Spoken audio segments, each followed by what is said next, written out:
राहाता तालुक्यातल्या पिंपळवाडी येथे छत्रपती शिवाजी महाराज यांच्या प्रवेशद्वाराची अज्ञात व्यक्तींनी तोडफोड केल्याची धक्कादायक घटना उघडकीस आली आहे।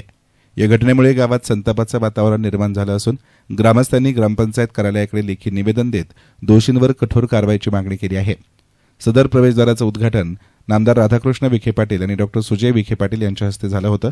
मात्र अलीकडेच काही व्यक्तींनी तारीख टाकून त्या ठिकाणी दुसरी कोनशिला बसवण्याचा प्रयत्न केला। ही बाब लक्षात येताच ग्रामस्थ मोठ्या संख्येने एकत्र येऊन आक्रमक झाले आणि संबंधित कोनशिला काढून टाकण्यात आली।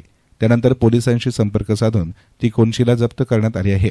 ग्रामपंचायत पिंपळवाडी यांच्या पत्रानुसार प्रवेशद्वाराजवळ जाणीवपूर्वक तोडफोड करण्यात आली असून यामध्ये गावाच्या अस्मितेशी संबंधित स्थळाचे नुकसान झाले आहे। त्यामुळे ग्रामस्थांनी तीव्र नाराजी व्यक्त केली आहे। तसेच या प्रकरणामध्ये सरकारी कामाचे नुकसान केल्याबद्दल संबंधितांवर गुन्हा दाखल करावा अशी मागणी सरपंचांनी केली। दरम्यान बांधकामासाठी आलेल्या कामगारांच्या म्हणण्यानुसार युनुस पठाण आणि आणखी एक अज्ञात व्यक्ती यांच्या सांगण्यावरून हे काम करण्यात येत असल्याची माहिती समोर आली आहे। यामुळे या दोघांवर संशय व्यक्त केला जात असून त्यांची सखोल चौकशी करण्याची मागणी ग्रामस्थांनी केली। या घटनेमुळे पिंपळवाडी गावात तणावपूर्ण वातावरण निर्माण झालं असून कोणताही अनुचित प्रकार घडू नये यासाठी प्रशासनानं तात्काळ हस्तक्षेप करावा अशी मागणी करण्यात आली। पोलीस प्रशासनानं या प्रकरणाची दखल घेतली असून पुढील तपास सुरू आहे। कारण तुम्ही जे इथे आज काम करायला आले तर ते काम करण्यासाठी तुम्हाला कोण इथं आणलं? ते बद्रीनाथ सर, एक युनुस पठाण आणि अजून कोण होते? अजून एक आदमीवर होतो, त्याचे नाव माहित नाही मला। बर, मग त्यांच्याबद्दल काय सांगू? ते काय बोलले तुम्हाला?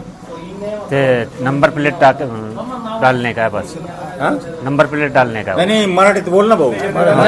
की परमिशन माहिती नाही? नाही मला मराठी आत नाही। ते काय म्हणले, मला अर्जंट करायचे। काय करायचं अर्जंट? नेम प्लेट बसवायचे म्हणते। शेजारी काम चालू होतं असं म्हणणं। शेजारी इथं कोण आणलं? आपलं काम चालू होते शेजारी तुरकणे। बर, मग तिथं कोण आलं? विष्णू किरण तुरकणे पाटील ते गेले होते तिकडे, त्यांनी आणलं। ते म्हणे मला प्लेट लावायची, बद्रीनाथ तुरकणे। अजून युसुफ पठाण त्यांनी आणलं होतं। ते म्हणे प्लेट लावायचे, लाव। तिकडे लाईट न होती, मग आले इकडे लाईट होती, म्हणलं लावून देऊ असं होतं। त्याला काही रितसर परमिशन काही पाहिलं नाही तुम्ही? काय नाही पाहिलं। मग कस काय कापले?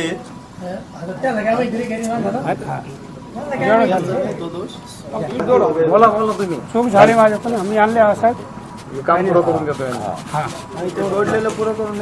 तोडलेलं पूर्ण करून देऊ। याला बाळ उगा लागते ना।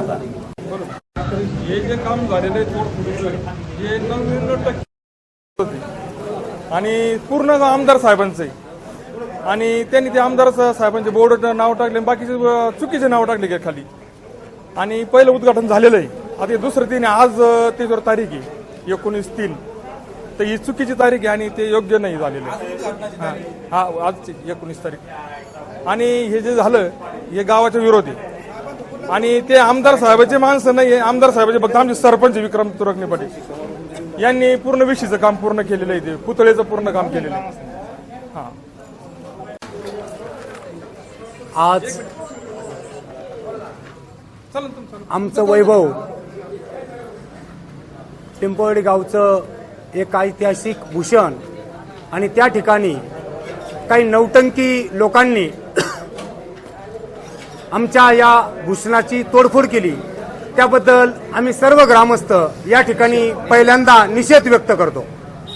उद्या कुणी येईल आणि या ठिकाणी कुणाच्याही बापाचा बोर्ड लावील, ही कुणाच्या बापाची प्रॉपर्टी नाही, हा गावच्या ग्रामस्थांचा विषय आहे। हा एक आमच्या गावची ऐतिहासिक वास्तू आहे। या वास्तूला कुणीही हात लावू नये म्हणून या ठिकाणी आम्ही आज सर्व ग्रामस्थ पाऊल उचलत आहोत। आज ज्या लोकांनी इथं तोडफोड केली त्या लोकांवर मी एकच विनंती करेल प्रशासनाला की कायदेशीर कारवाई झाली पाहिजे, का जेणेकरून असा प्रकार परत घडले नाही। आणि म्हणून या ठिकाणी आज आमचे सर्व ग्रामस्थ मोठ्या संख्येने उपस्थित राहिले। त्यांनी या तोडफोडीला मज्जाव केला, अडवलं आणि ही बंद केली। आज ही वास्तू बनवताना ऐतिहासिक वास्तू आहे आणि हिची डागडुगी करताना आम्हाला किती त्रास झाला, सर्व ग्रामस्थांना किती त्रास झाला, कुणी किती पैसे दिले, गोर गरिबांचा सुद्धा या ठिकाणी थोडा का होईना मोलाचा हातभार आहे। आणि उद्या कुणी येईल आणि कुणाची पाठी लावेल म्हणून या ठिकाणी एकच आपल्या माध्यमातून मी विनंती करेल, का या ठिकाणी ग्रामसभा किंवा ग्रामस्थांचं कुठलंही पत्रक नसताना किंवा कुठलीही मुभा नसताना इथं कुणीही कुणाची पाटी किंवा कुणाचाही बोर्ड लावू नये आणि ज्यांनी लावला किंवा लावण्याचा प्रयत्न केला त्यांच्यावर कायदेशीर कारवाई झाली पाहिजे एवढीच ग्रामस्थांच्या वतीनं विनंती करतो आणि या ठिकाणी थांबतो. एसएन मीडियासाठी कॅमेरा पर्सन साई सुराळे, शिर्डी.